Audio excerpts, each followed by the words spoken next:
সাংবাদিক আনিস আলমগীর সহ 4 জনের বিরুদ্ধে সন্ত্রাস বিরোধী আইনে থানায় একটি অভিযোগ দেওয়া হয়েছে। তবে অভিযোগটি এখনো মামলা হিসেবে নথিভুক্ত হয়নি। অভিযোগে থাকা অন্য 3 জন হলেন অভিনেত্রী মেহের আফরোজ শাওন, মডেল মারিয়া কিশপট্ট এবং ইমতুর রাতিস ইমতিয়াজ।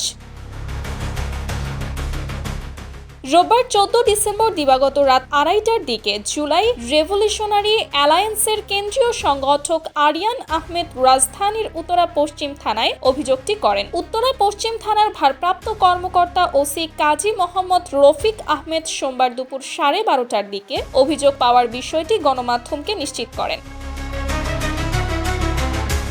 তিনি বলেন, অভিযোগটি মূলত সাইবার সংক্রান্ত। এতে রাষ্ট্রের বিরুদ্ধে অপপ্রচারের অভিযোগ আনা হয়েছে। বিষয়টি যাচাই করে ঊর্ধ্বতন কর্মকর্তাদের সঙ্গে আলোচনা করে পরবর্তী পদক্ষেপ নেওয়া হবে। আপাতত এটি মামলা হিসেবে নথিভুক্ত হয়নি। উল্লেখ্য, রোববার সন্ধ্যা 7:30টার দিকে ধানমন্ডি এলাকার একটি ব্যায়ামাগার থেকে সাংবাদিক আনিস আলমগীরকে ঢাকা মহানগর গোয়েন্দা ডিবি পুলিশের কার্যালয়ে নেওয়া হয়। শেষ খবর পাওয়া পর্যন্ত তিনি সেখানেই অবস্থান করছেন।